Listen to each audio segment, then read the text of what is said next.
आज मैं आपके साथ एक ऐसी रेसिपी शेयर करने जा रही हूँ कि जब आपने इसको ट्राई करना है तो मुझे तो आपने दुआएं लाजमी देनी है, क्योंकि ये बिल्कुल बाज़ार की डिट्टो कॉपी बनेगा।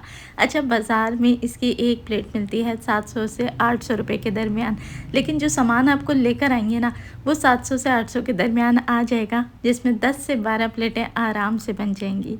बिस्मिल्लाहिर्रहमानिर्रहीम, अस्सलाम वालेकुम and welcome back to my YouTube channel. मैं हूं सिद्रा और आज आपके साथ शेयर करूंगी मैं चिकन खाउसे की रेसिपी। चलें जी, परफेक्ट खाउसा किस तरीके से बनाया जाता है आइए देख लेते हैं। तो सबसे पहले हमने क्या करना है, 1 कप के जितना लेना है दही और इसके अंदर शामिल करेंगे आधा कप के जितना बेसन। दोनों चीज़ों को बहुत अच्छे से मिक्स कर लें कि इसमें लम्स ना बने और मिक्सचर बिल्कुल स्मूथ हो जाए। तो सारे स्टेप्स को आपने एज इट इज़ फॉलो करना है, वीडियो का कोई भी पार्ट स्किप नहीं करना। इंशाल्लाह ए टू ज़ी आपको सारी टिप्स भी दूंगी कि कड़ी फटेगी भी नहीं, टेस्टी भी बनेगी, कंसिस्टेंसी भी सेट होगी और चिकन करी की भी बेहतरीन रेसिपी आज आपको मिल जाएगी। चलिए जी, दही और बेसन बहुत अच्छे से मिक्स हो जाए तो फ़िलहाल इसके अंदर हम शामिल करेंगे सिर्फ 1 कप के जितना पानी, ताकि हम इसे अच्छे से मिक्स कर सकें। अगर इसी स्टेज पे आप ज़्यादा पानी ऐड कर देंगे ना तो क्या होगा कि अगर कोई लम्स या कोई गुठली छोटी सी भी रह जाएगी ना तो ज़्यादा पानी के अंदर वो फिर इजीली डिज़ोल्व नहीं होती। तो आपने थोड़ा थोड़ा करके पानी शामिल करना है। तो 1 कप पानी ऐड करके पहले इसे अच्छे से मिक्स कर लें और स्मूथ कर लें। अगर आपको लगे कोई एक आधा लम्प है तो आप इसी स्टेज पर इसको छान लें। चलें जी, करी बनाने के लिए आप ऑयल का इस्तेमाल भी कर सकते हैं। मैंने लिया है इसमें घी और घी के अंदर मैंने ऐड करा है 4 से 5 कड़ी पत्ता। अच्छा, घी हल्का सा ही गर्म हो तो इसमें आधा चम्मच सुर्ख लाल मिर्च पाउडर, चौथाई चम्मच हल्दी, आधा चम्मच धनिया पाउडर, आधा चम्मच गरम मसाला पाउडर और 1 टेबल स्पून चिकन पाउडर शामिल कर दें। तो अच्छे तरीके से आपने इसको सौते करना है और बिल्कुल धीमी आंच पे रखना है। घी बहुत ज़्यादा गर्म नहीं किया था मैंने और सारे मसाले उसके अंदर शामिल कर दिए थे ताकि मसाले जले नहीं। बिल्कुल धीमी आंच के ऊपर आपने मसालों को हल्का हल्का सा सौते करना है ताकि मसालों का जो कच्चापन है वो भी निकल जाए और मसाले हल्के हल्के से फ्राई हो जाएँ। जब ऐसा हो जाए तो इसके अंदर आपने बनाई हुई जो बेसन की और दही की कड़ी थी वो शामिल कर देनी है और आंच को इस वक्त धीमा रखना है ताकि गर्म टेम्परेचर पे जाते ही कड़ी फटे नहीं। और एक और रीज़न आपके साथ शेयर कर दूं आँच को धीमा रखने का, कि क्योंकि ये बेसन है तो जाते के साथ ही कड़ी फ़ौरन से थिक होना शुरू हो जाएगी, क्योंकि हमने इसमें ज़्यादा पानी ऐड नहीं किया था। लेकिन हमें क्या करना है कि 1 से 2 मिनट बिल्कुल धीमी आंच पे कंसिस्टेंसी को मैनेज करते हुए इसे मिक्स करते रहना है ताकि बेसन का जो कच्चापन है ना वो भी थोड़ा सा निकल जाए। 1 से 2 मिनट वो भी फ्राई हो जाए, साथ साथ ये थिक होगा तो आपने स्पून चलाते रहना है। बस जहाँ आपको लगे कि अब ये मुकम्मल थिक हो गया है, आप इसके अंदर आराम से 3 से 4 ग्लास पानी शामिल कर दें। मैंने फ़िलहाल इसमें अभी 2 ग्लास शामिल करे हैं और मज़ीद 2 ग्लास मैं अभी इसमें आगे ऐड कर दूँगी। तो पहले मैं इसे अच्छे से मिक्स कर लूँगी ताकि इसमें कोई लम्स वगैरह ना बने। अच्छे से करी को मिक्स करें और अच्छे तरीके से इसे पकाएंगे हम। करी का जो कुकिंग टाइम है वो तकरीबन 35 से 40 मिनट्स होता है। बिल्कुल दम वाली आंच पे पकता रहेगा। तो अच्छे से मिक्स करने के बाद अब मैं ऐड करने लगी हूँ सबसे मेन इंग्रेडिएंट जो इस करी को खाउसे की करी बनाएगा, आम करी से डिफरेंट कर देगा और बहुत ही खुशबूदार बनेगी। वो है जी कोकोनट मिल्क पाउडर। मार्केट से आसानी से मिल जाता है। अभी मैं आगे इसका रैपर भी आप लोगों को दिखा दूँगी कि कौन सा मैं इस्तेमाल करती हूँ, ताकि किसी को भी किसी किस्म की मुश्किल ना हो बनाने में, सब चीज़ें आसानी से मिल सकें। मिल्क पाउडर को अच्छे से डिज़ोल्व कर दें और ये देखें कंपनी भी मैंने आपको दिखा दी है। कोई पेड प्रमोशन नहीं है, किसी किस्म की कोई पीआर नहीं है, सिर्फ आपकी आसानी के लिए दिखाया है। और अच्छे तरीके से आपने इसको मिक्स कर देना है मिल्क पाउडर ऐड करके। आखिर में शामिल करेंगे नमक ताकि करी फटे नहीं और जैसे ही उबाल आए इसे ढक लें और 30 से 35 मिनट बिल्कुल दम वाली आँच पर पकने दें। तो जब तक कड़ी तैयार हो रही है हम चिकन की ग्रेवी बना के रेडी कर लेते हैं, जिसके लिए मैंने आधा कप कुकिंग ऑयल के अंदर शामिल किया है 1 टेबल स्पून के जितना अदरक लहसुन का पेस्ट और अच्छे तरीके से इसे हमने फ्राई करना है। बिल्कुल जब तक इसमें खुशबू ना आ जाए ना अदरक लहसुन को आपने तब तक फ्राई करना है।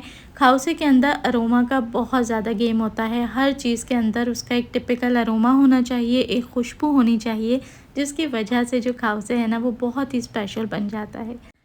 अब 2 मीडियम साइज़ की प्याज ले लीजिए, उसे बिल्कुल थोड़े से पानी के साथ ब्लेंडर में पेस्ट बना लें और प्याज को आपने शामिल करना है। हल्का फुल्का सा 1-2 मिनट फ्राई करें और मसाले शामिल कर दें। आधा चम्मच नमक, हल्का सा हाफ़ टी स्पून पिसी लाल मिर्च पाउडर, चौथाई चम्मच हल्दी, चौथाई चम्मच धनिया पाउडर और गरम मसाला पाउडर चौथाई चम्मच, हाफ़ टी स्पून जितना लहसुन पाउडर। और ये मैं ऐड कर रही हूँ इसमें तिक्का पास्ता मसाला। मार्केट से बहुत आराम से आपको किसी किस्म का पास्ता मसाला मिल जाता है। वो नहीं मिले तो फिर आप चिकन मसाला यानी कि चिकन पाउडर ऐड कर सकते हैं या फिर चिकन स्टॉक क्यूब भी ऐड कर सकते हैं। लेकिन स्टॉक क्यूब शामिल करें तो ध्यान से, क्योंकि उसमें नमक थोड़ा ज़्यादा होता है, तो फिर आप नमक की क्वांटिटी को एडजस्ट कर लें। हल्का फुल्का मसालों के साथ इसे भून लें जब तक कि तेल सेपरेट ना हो जाए। और उसके बाद शामिल करेंगे चिकन। तो बोनलेस चिकन मैं इसमें तकरीबन आधा किलो ऐड कर रही हूँ। और चिकन जो बोनलेस है ना, उसके चंक्स मैंने थोड़े से छोटे कर लिए थे। मतलब कि मार्केट से जो हम बनवाते हैं तो वो 1 इंच तक की बोटी बनकर आती है, मैंने उसके भी 4 पीस कर लिए थे। इस तरीके से डिवीज़न भी आसान हो जाती है और ये खाने में बिल्कुल ओके लगता है। बहुत बड़ी बोटी होगी ना तो वो जूसी नहीं रहती और खाउसे के साइज़ के हिसाब से वो फिट नहीं बैठती।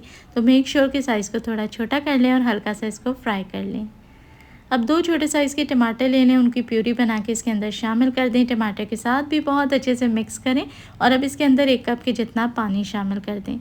तो बस अच्छे तरीके से मिक्स करें और अब इसे कवर लगा के पकने देंगे ताकि ये भी पक जाए। इसका कुकिंग टाइम है 15 मिनट। अब हम आ जाते हैं मेन चीज़ के ऊपर, जो कि है स्पैगेटी। तो किसी भी अच्छे ब्रांड की, बड़े ब्रांड की स्पैगेटी आपने लेनी है ताकि स्पैगेटी खिली खिली खूबसूरत सी बन के तैयार हो, चिपके नहीं, टूटे नहीं। तो स्पैगेटी के लिए एक खुले बर्तन में आपने पानी को मुकम्मल बॉईल करना है और इसके अंदर नमक शामिल कर दें ताकि पास्ता फीका ना रहे। ऐड करने से पहले इसमें थोड़ा सा कुकिंग ऑयल ऐड कर दें ताकि पास्ता चिपके नहीं, और स्पैगेटी शामिल कर दें। स्पैगेटी को आपने कम से कम भी 10 मिनट तक बॉईल करना है हाई हीट के ऊपर, ताकि पास्ता कम्प्लीटली कुक हो। कच्चापन नहीं होना चाहिए, खड़ापन इसके अंदर नहीं होना चाहिए।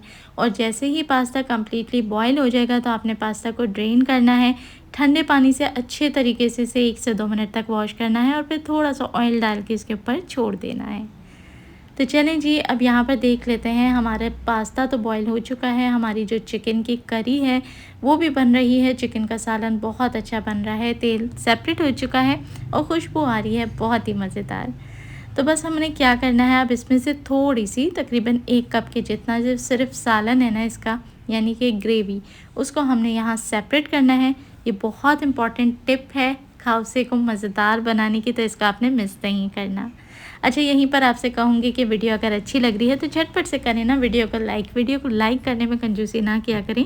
लाइक टारगेट इस वीडियो का सिर्फ़ और सिर्फ 500 है, जो कि बहुत ही आसानी के साथ हो सकता है। तो आप सबसे रिक्वेस्ट करूँगी कि वीडियो को लाइक भी कर दें और चैनल पर जो लोग नए हैं उनसे रिक्वेस्ट है कि सब्सक्राइब ज़रूर करें। चलें जी, चिकन हमारा जो है रेडी हो चुका है। अब यहाँ करी भी पक पक के काफ़ी गाढ़ी हो चुकी है, तो करी को एक दफ़ा अच्छे से फेंट लेंगे और कंसिस्टेंसी आप लोग चेक कर लें। इसी पॉइंट पे जो हमने थोड़ा सा चिकन का सालन अलग किया था ना, वो आपने करी के अंदर मिला देना है। ये बहुत इंपॉर्टेंट टिप है, इससे आपकी करी बहुत ही मज़ेदार सी हो जाएगी। मतलब कि जो फीकापन है वो निकल जाएगा, बहुत ही टेस्टी और बिल्कुल परफेक्ट खाउसा करी बन के रेडी होगी। अच्छे से मिक्स कर लें और यहाँ देखें माशाल्लाह से ना करी फटी है और कंसिस्टेंसी ये बिल्कुल परफेक्ट है। तो खाउसे के सारे ही एलिमेंट्स रेडी हो चुके हैं। अब यहाँ जब मैं घर में खाउसा बनाती हूँ तो अपनी एक सिग्नेचर चटपटी सी चटनी बनाती हूँ, जो कि 2 ही मिनट के अंदर झटपट से रेडी हो जाती है। आप लोग भी इसके साथ ज़रूर ट्राई करें, इंशाल्लाह आपको वो मज़ा आएगा कि कभी भी इसके बगैर आप खाउसे खाना पसंद नहीं करेंगे। 1 टेबल स्पून देसी घी के अंदर मैंने 5 से 6 लहसुन के जवे छोटे छोटे चंक्स करके ऐड कर दिए और छोटी सी प्याज को भी चॉप करके शामिल कर दिया। मसाले जाएंगे इसमें सिर्फ 3, जो कि है चिकन पाउडर, गार्लिक पाउडर और दड़ा मिर्च। सारे मसालों की जो क्वांटिटी मैंने रखी है वो सिर्फ और सिर्फ 1/4 टीस्पून यानी चौथाई चम्मच रखी है। और प्याज और लहसुन को आपने मसालों के साथ अच्छे से मिक्स करना है। इतना फ्राई करें कि लहसुन की बहुत ही प्यारी खुशबू आना शुरू हो जाए, तभी इसके अंदर शामिल करेंगे 2 से 3 टेबल स्पून टोमेटो केचप। साथ ही ऐड करा है 2 टेबल स्पून जितना सोया सॉस और थोड़ा सा पानी। अच्छे से मिक्स करें। अब ये खुद ही अपने आप कुछ सेकंड्स पकेगी ना तो थिक हो जाएगी। बस ये हमारी चटपटी सी मज़ेदार चटनी तैयार है, जिसके बग़ैर खाउसे बिल्कुल अधूरा है। तो अब हम चल लेते हैं असेंबल करने की तरफ। असेंबलिंग इसकी बहुत ही मज़ेदार और आसान है। सब चीज़ें तैयार हैं, तो आपने सबसे पहले डिश के अंदर अरेंज करनी है स्पैगेटी। और माशाल्लाह से स्पैगेटी देखें बिल्कुल खिली खिली बन के रेडी हुई है। इसके ऊपर हम ऐड करेंगे करी, और करी की जो क्वांटिटी है वो सब अपनी मर्ज़ी के मुताबिक ऐड करते हैं, कम या ज़्यादा। साथ ही ऐड करेंगे इसमें चिकन की ग्रेवी। क्योंकि ये कस्टमाइज़्ड रेसिपी है, इसमें जो दिल चाहे वो आप ऐड कर सकते हैं अपनी मर्ज़ी से। बेसिक इंग्रेडिएंट्स मैंने सिखा दिए हैं, कम या ज़्यादा करना आपकी अपनी प्लेटिंग के ऊपर है। साथ ही ऐड करेंगे पोटैटो चिप्स, हरा धनिया और नींबू के बगैर ये रेसिपी अधूरी है। तो ज़रूर ट्राई करें इस मज़ेदार सी रेसिपी को। आई होप आपको रेसिपी अच्छी लगी होगी। ऐसा है तो आपने वीडियो को लाइक ज़रूर करना है। चैनल पर नए हैं तो सब्सक्राइब कर लें। इस वीडियो को अपने फ्रेंड्स और फैमिली के साथ ज़्यादा से ज़्यादा शेयर करें और मुझे मैसेज करके ज़रूर बताएं कि आपको ये रेसिपी कैसी लगती है। आप कौन सा खावसा ज़्यादा खाना पसंद करते हैं, बीफ का या चिकन का। अपना रखें ढेरों ख्याल और मुझे दुआओं में याद रखें। देखने वाले सभी लोगों का बेहद शुक्रिया।